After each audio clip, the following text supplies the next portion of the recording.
En estos momentos vamos a inaugurar el Encuentro Científico Internacional con una ponencia.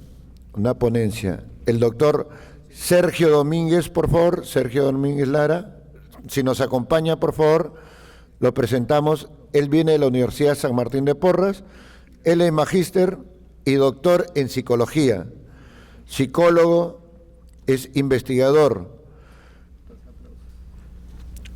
Representa el Instituto de Investigación de Psicología de la Universidad San Martín. Intereses en temas de evaluación psicométrica, psicometría y metodología de la investigación. Autor y coautor de artículos en revistas indexadas. Ponente en eventos nacionales e internacionales. Recibimos al doctor Sergio Domínguez, por favor, con un fuerte aplauso.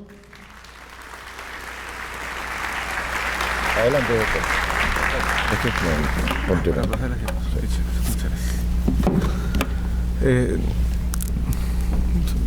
Bueno, antes que nada, muy buenos días. Agradezco sumamente la invitación del doctor Modesto Montoya para el presente evento.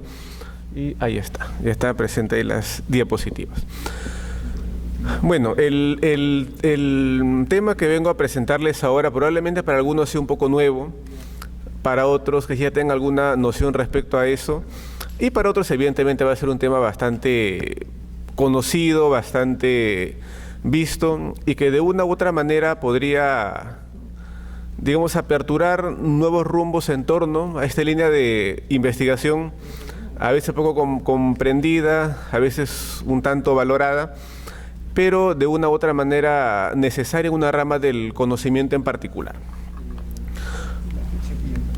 Todos, de una u otra manera, hemos visto a lo largo de nuestra carrera profesional o fuera de ella, el caso de los autoinformes, ¿no? Ahora uno se puede consultar, ¿no? Pero ¿qué es un autoinforme, ¿no? Bueno, es un tanto explicativo, es un tanto autoexplicativo, pero se trata fundamentalmente de una serie de, digamos, preguntas, enunciados, ítems que le llaman, que buscan conocer cómo la persona percibe su vivencia actual.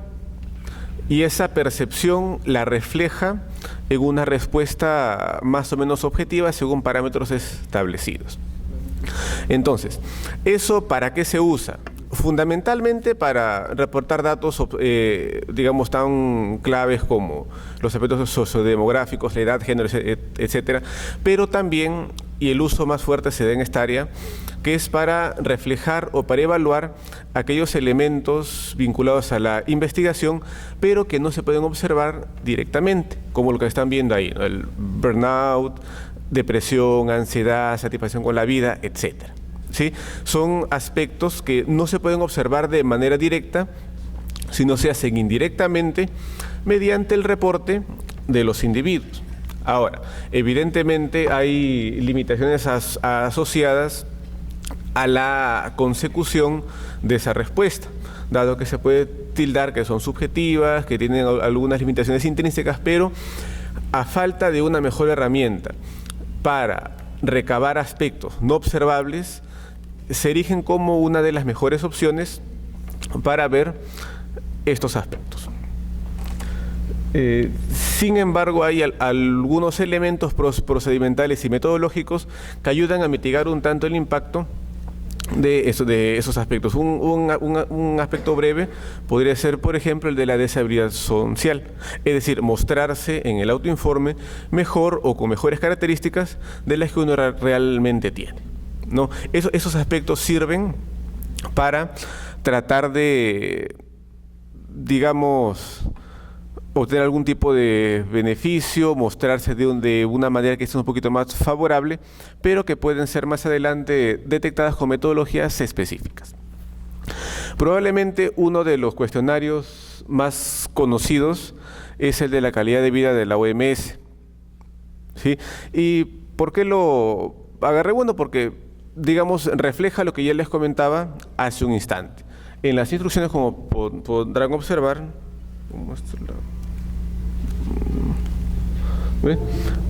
se le solicita al individuo su opinión respecto a diferentes elementos de lo que constituye esta escala. Esa es la base de los autoinformes, es recoger cómo percibe el individuo su estado de vida actual, sea en diferentes áreas, en diferentes ámbitos que se vayan a evaluar, como los ya mencionados anteriormente respecto al burnout, ansiedad, depresión, etc. Y acá estaría, digamos, el enunciado estándar, que es el que se le presenta a todos los individuos, y luego de ello plantearía su respuesta o la que cree que es la respuesta que mejor refleja su estado actual, ¿sí? O cómo viene desarrollando las cosas a lo largo del tiempo. Repito, esa es la esencia de los autoinformes. Ahora, esta metodología no es, digamos, se circunscribe más ámbitos como psicología, ciencias sociales, educación, etcétera, pero en el tiempo se lo extendiendo a medicina, enfermería, otras áreas de la salud, e inclusive fuera de ellas, sobre todo en el ámbito de los recursos humanos. ¿A qué voy con esto? De que si bien es cierto, la psicometría como base de la construcción de esos autoinformes surgió a partir de desarrollos matemáticos en psicología hace aproximadamente 100 y pico de años, su aplicación no se restringe a esa carrera, sino trata de ver otras aristas de los campos del conocimiento para poder recabar algunos elementos clave. Por ejemplo, este cuestionario fue elaborado en enfermeras o para enfermeras, el cual de una u otra manera buscaba recabar cómo percibía su desempeño, si mal no recuerdo, en el cambio de turnos, en el cambio de guardias, ¿no? Entonces, esos aspectos tan particulares son los que buscan evaluar estos autorreportes. Esta sería digamos, la descripción breve de ese instrumento, de esa escala, de ese cuestionario. Como podrán observar, tiene 6 opciones de respuesta. Es decir, se le presenta al individuo, en este caso al profesional de la enfermería, la escala consistente en diferentes enunciados, y esa persona va a responderlos en una escala graduada. Ahora, ese cuestionario, esa escala, no va a estar construida de una manera azarosa, sino va a tener ciertas áreas. En este caso particular, se habla de un aspecto físico, mental y una especie de desempeño en términos generales. Y cada uno de esas áreas van a venir representadas por diferentes enunciados. ¿Sí? Esto de acá es muy importante, porque acá ya se le está dando un carácter dimensional al autoinforme en sí mismo. Es decir, no es que evalúe una sola cosa, desempeño, sino evalúa en ese aspecto clave diferentes áreas, evidentemente distintas entre sí, pero por medio de enunciados orientados a valorarlas, lo que más adelante les voy a mencionar, que se conoce como validez. Entonces, partiendo de esto, hay un punto clave, que es que los autoinformes no se circunscriben a la psicología ni a ciencias afines, sino ya tienen una extensión un poco más allá. Después, esto de acá se haya, digamos que visualizar el uso de los autorreportes no es muy complicado, dado que en cualquier revista de ciencias de la salud, inclusive me atrevo a decir de cualquier especialidad, uno va a poder ver algunos aspectos que no se pueden observar, como ya los mencionamos anteriormente, los cuales se denominan constructos. Ahora, ¿qué cosa vendría a ser un constructo? Algo que no se puede observar, pero que de una u otra manera existe y que se visualiza de manera indirecta mediante enunciados, ¿no? que buscan hasta cierto punto hacer el constructo observable a partir de ciertas puntuaciones que se van a interpretar. De manera más práctica, les comentaba inicialmente que había un cuestionario referido a la calidad de vida de la OMS. Ya, calidad de vida vendría a ser un constructo, es decir, algo que no se puede observar, pero que sabemos que podría existir. Entonces, partiendo de eso, se elaboran enunciados, que son los que configuran esa escala, ¿sí? Y, por ejemplo, Esa escala consta de 4 grandes áreas: el área física, ¿no?, el área psicológica, el área vincular y también un vínculo con el contexto inmediato. Entonces, imaginemos que se evalúa únicamente el aspecto social de la calidad de vida. Según este cuestionario, tiene solamente 3 enunciados que se pueden puntuar del 1 al 5. Es decir, la persona como máximo tendría 15 puntos y como mínimo tendría 3. Entonces, se supone que mientras más puntuación obtenga, va a tener una mejor percepción de su calidad de vida en el aspecto de las relaciones sociales. Entonces, eso es lo que se le llama la inferencia psicométrica. Es decir, a partir de cierto grado o de cierta puntuación que obtenga el individuo en determinado cuestionario o autoinforme, se le va a asignar una categoría. Se le va a indicar, él podría estar en un nivel alto, medio o bajo.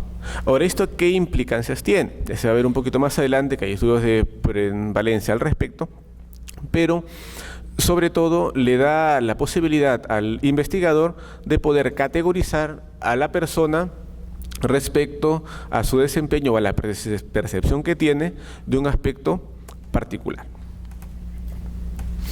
Después, en diferentes revistas de la especialidad, uno va a encontrar diferentes términos como los que está observando acá, llámese personalidad, etc.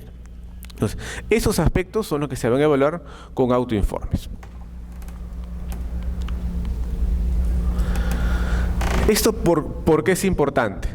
Porque a partir de este conocimiento, de estas herramientas, se puede llegar a formular o a proponer hallazgos, datos, algo que ayude al profesional, en este caso puntual, al de la salud, a generar, llámese evidencia, pero también a generar acciones concretas respecto a algo. Por ejemplo, si se evalúa en un hospital con una escala o con un instrumento o un autoinforme que evalúa burnout, se puede saber cuántas personas tienen, por ejemplo, un nivel alto en esta característica.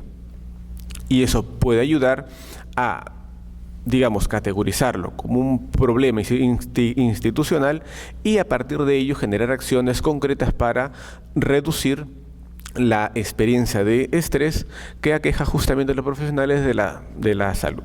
Es decir, a partir de una evaluación se pueden generar diferentes cursos de acción orientados a mejorar la calidad de vida laboral, en este caso puntual, de las personas. Pero pese a que existe ya no una metodología establecida, sino ciertos criterios metodológicos clave al momento de poder seleccionar un autoinforme, de conocer cuáles son las características o cuáles son los criterios de calidad mínimos para seleccionar alguno, o simplemente cuál es el proceso para tratar de darle el carácter de válido a ese cuestionario, aún hay muchos retos por afrontar. Por ejemplo, este de acá es un estudio que analizó cómo se investiga la depresión en adolescentes en el Perú. ¿Esto por qué es importante? Porque sabemos de que, adicionalmente de la frase cliché de que es una etapa crítica, realmente es una etapa de tránsito significativa hacia una vida productiva, digamos. Entonces, hay algunos elementos clave, como los vinculados a la salud mental, que frenan en la persona ese avance que puede llevarlos a lograr objetivos para, digamos, mejorar en algo su estado actual o su situación actual. Y la depresión es una de ellas. Entonces, ¿qué mejor manera de poder contrarrestar o conocer o difundir aspectos vinculados a la misma que mediante cuestionarios o autoinformes que tengan cierta validez, planteémoslo así? Pero, a partir de una recopilación de estudios enfocados justamente en la depresión en adolescencia, digamos que los resultados no fueron tan halagadores, porque una gran cantidad de estos no presentaba las evidencias necesarias para ser utilizada. Es decir, su uso más que beneficiar al conocimiento, probablemente lo haya perjudicado porque se genera evidencia que sencillamente no era válida. Ahora, ¿esto que es propio de acá, es propio de Perú? No, esto acá ocurre también en otros lugares. Por ejemplo, en México también se hizo un estudio que recopilaba trabajos vinculados al burnout, pero en diferentes grupos ocupacionales. Pero el hallazgo clave en este punto que me llamó mucho la atención fue el siguiente: de que casi todos los estudios asumían la validez psicométrica original. Es decir, tomaron un cuestionario elaborado en una realidad cultural distinta a la propia y asumieron que se podía aplicar en México.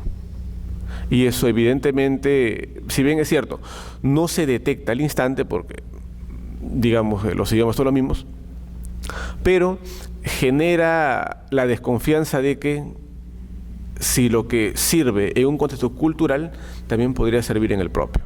Entonces, eso es necesario mencionarlo porque muchas veces se cometen esos errores metodológicos acá también en Perú. Es decir, se asume de que un cuestionario, un autoinforme, creado por ejemplo en Colombia, México o en Chile, tiene el mismo carácter o la misma evidencia o la misma validez acá también en Perú. Y eso, digamos que no es la ruta más adecuada para generar un conocimiento válido. Entonces, ¿cómo se puede garantizar, en la medida de lo posible, de que lo que estamos utilizando tiene ciertas evidencias, digamos, favorables? Sí, existe un término que se llama validez. ¿Sí? Puse ahí en psicometría en letras chiquitas porque imagino que cada carrera o cada rama del conocimiento tiene su idea de lo que significa un conocimiento válido. Bueno, en psicometría, validez significa algo así como que hasta qué punto la evidencia teórica y la evidencia empírica apoyan la interpretación de una puntuación pensando en lo que se quiere evaluar. Retrocedamos un poquito al cuestionario referido a las relaciones sociales de la OMS. Indicábamos algo, de que la persona va a responder a esos 3 enunciados y según su puntuación se diría cuál es el grado o qué tanto valora, como bueno o mala, digamos así, la calidad de vida respecto a ese ámbito. Ya, esa interpretación solamente se podría lograr si, solo si, el cuestionario en cuestión tiene las suficientes evidencias de validez al respecto. Ahora, ¿cómo se garantiza eso? No hay forma de saberlo, pero sí hay procedimientos que nos permiten aproximarnos lo más que se pueda a esa situación.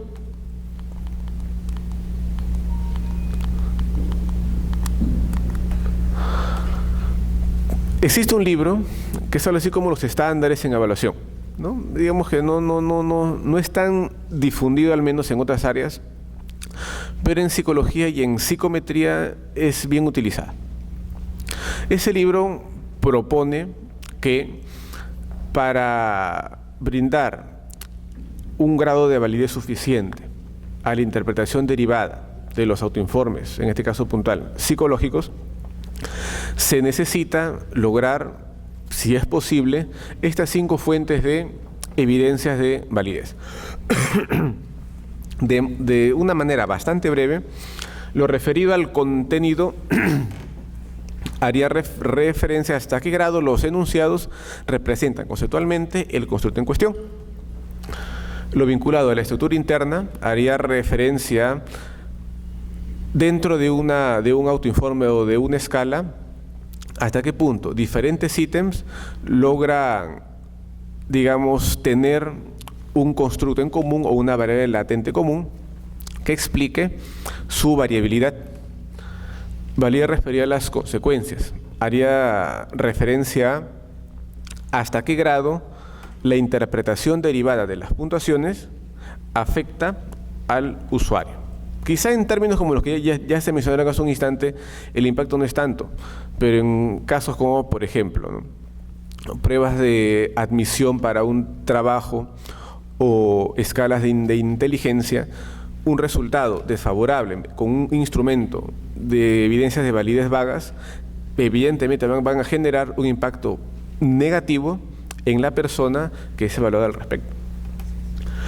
La evidencia de validez respecto a los procesos de respuesta es cuál es el mecanismo interno que la persona usa para emitir una respuesta determinada.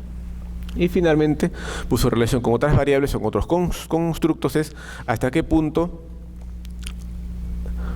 la escala elaborada se relaciona con otras, digamos, de un entorno teórico similar. Por ejemplo, el burnout se supone que se relacionaría de manera inversa con una escala, un autoinforme vinculada, por ejemplo, a la satisfacción en el trabajo, ¿no?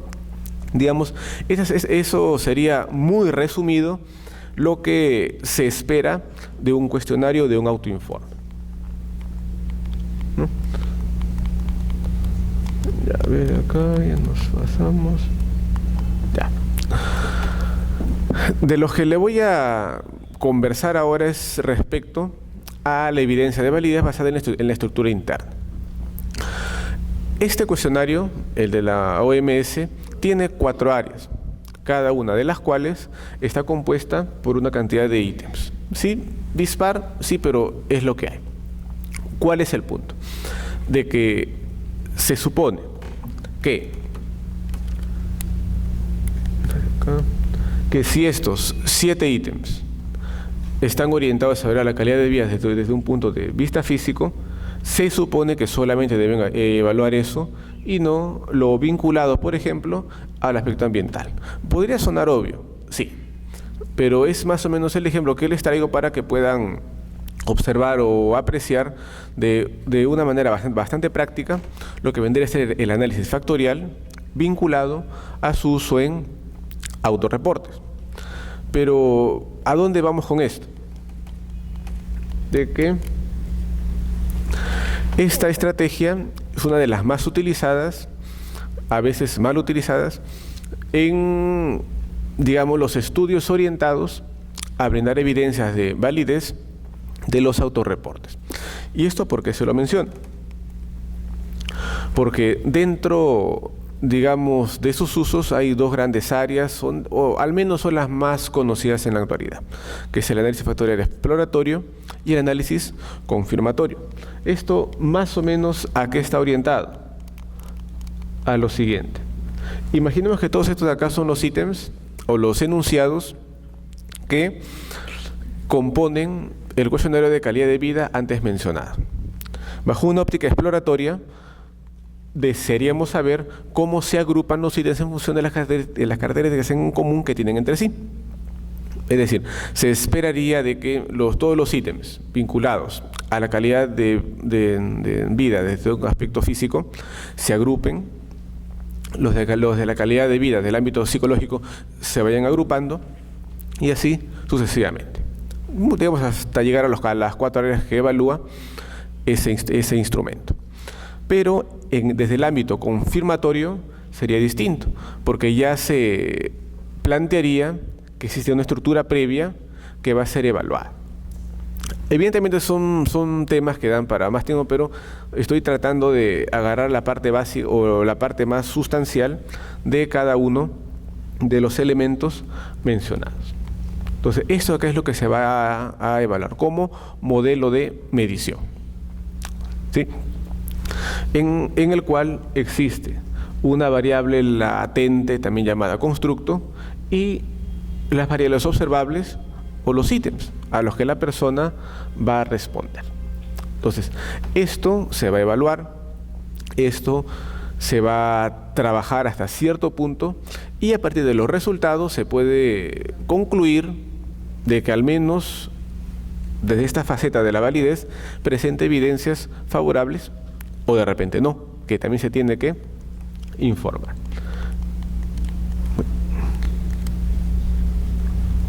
Entonces, esto, digamos, ¿para qué nos podría servir? Bueno, para ver fundamentalmente la compatibilidad. Pues, ¿no? Si lo que se plantea como teoría, en este caso puntual, que la calidad de vida está dividida en 4 áreas, también se replican los datos, ¿no? Que sería una forma de también darle validez al conocimiento científico derivado de la aplicación de esa escala, cosa que no cumplieron los estudios mexicanos mencionados anteriormente, en la medida que asumían que todos los enunciados que ellos administraron evaluaban las 3 áreas del burnout que indica el instrumento utilizado en esas investigaciones.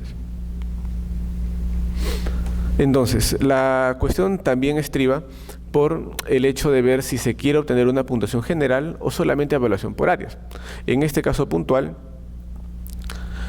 se tiene que la calidad de vida está compuesta por 4 áreas, ya, pero también existe una calidad de vida general. Ya, uno podría pensar, sí, debido a que sencillamente estas 4 áreas parten de un constructo amplio, ya, podría ser. Pero, ¿qué cosa brinda evidencia al respecto? Bueno, estarían básicamente los modelos de segundo orden, cuya, digamos, característica básica sería esta de acá. Entonces, a partir de esto, se genera, digamos, una especie de espiral en la que hay métodos que no se deben utilizar, pero se emplean, y hay métodos que se deben emplear y que no se usan, ¿no? Y eso es muy frecuente, por varias razones. Acá voy a listar únicamente 4. El inconveniente 1 es que se perpetúan métodos que ya no tienen más uso según la literatura científica actual.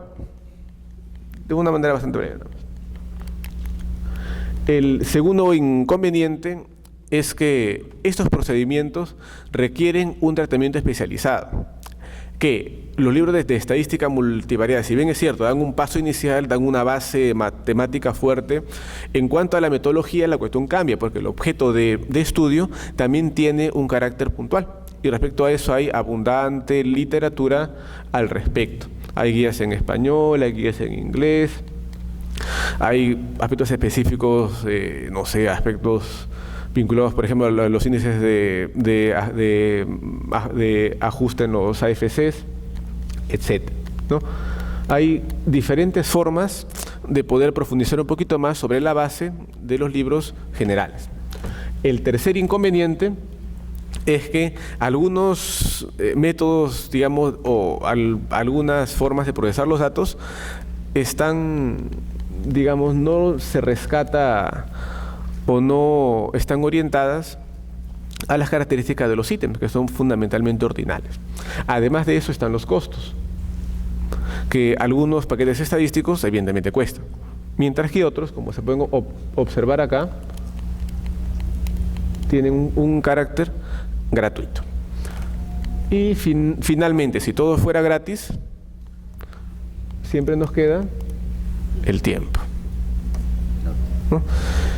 Entonces, algunos lo que hacen es la solución rápida a esto, pues, ¿no? Que quizás no es la, ¿no? Digamos que patear el tablero y hacer lo que nos han enseñado, que a veces se puede hacer un poquito más. Entonces, las consecuencias evidentemente son multidimensionales para la comunidad científica, porque no brinda una renovación de conocimiento adecuada. Para el investigador, porque no le permite seguir avanzando en cuanto a lo que podría ser un poquito más adelante, pero lo más importante es el usuario, porque cualquier ciencia o cualquier disciplina científica está orientada a mejorar la calidad de vida del país, ¿no? A su modo, pero con un conocimiento que esté en las barreras de lo cuestionable, podría resultar inclusive perjudicial. Conclusiones. Bueno, el más importante es el tercer y el último punto, ¿no? El tercer punto de que evidentemente cualquier conocimiento que no tenga las evidencias de validez suficientes, más que beneficioso va a ser perjudicial para el grupo al cual está orientado. Y finalmente hay alguna, digamos, si hay alguna idea de que si no se cuenta con software licenciado es difícil seguir avanzando en investigación, pero respecto a eso, felizmente, hay alternativas económicas e inclusive gratuitas. Muchísimas gracias. Doctor, pase por favor. Doctor, ahí. Señorita Cecilia, por favor.